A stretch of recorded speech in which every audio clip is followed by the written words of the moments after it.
রনি, কি করছো? ছাড়ো না। এই ছেলে, এই তোর মা কোথায় রে? কই? এই তো আমি। কি হয়েছে? আরে অফিসে দেরি হচ্ছে, তুমি ব্যাগটা এনে দাও। এই পাম্পা, হ্যাঁ মালিক। এই নে তোর এই মাসের মাইনেটা নে। বাবা আমাকে কিছু টাকা দাও না। 1 টাকা হবে না। ক্লাবে গিয়ে বন্ধুদের সাথে মদ খাবি না? একমাত্র ছেলেকে বকছো কেন গো? মা, হ্যাঁ মা, আমি কি করব বল? রনি, এই নাও টাকা। তুমি খুব ভালো।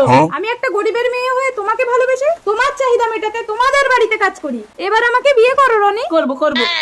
এই পাম্পা, তোর এত বড় সাহস! তুই একটা কাজের মেয়ে হয়ে আমার ছেলেকে বিয়ে করার স্বপ্ন দেখিস? ও মা, ওকে বের করে দাও। তুমি মনে করো না তোমার বাবার টাকা আছে বলে আমাদের মতো গরিব মেয়েদেরকে টিস্যু পেপারের মতো ব্যবহার করে বাদ দিয়ে দেবে? হ্যাঁ তুই বাদ যা, তোর কি করার আছে করে নিবি। এই বেরো, বেরো আমার ঘর থেকে। মালিক, আমি সব শুনেছি পম্পা, এরা তোমার সাথে অন্যায় করেছে। তুমি কি এর বদলা নিতে চাও? কিভাবে? আমাকে তুমি বিয়ে করো। মালিক, হ্যাঁ পম্পা, তাহলে তুমি ছেলেকে শাসন করতে পারবে আর এই সতীনকেও জব্দ করতে পারবে। অম মঙ্গলম মঙ্গলম মঙ্গলম।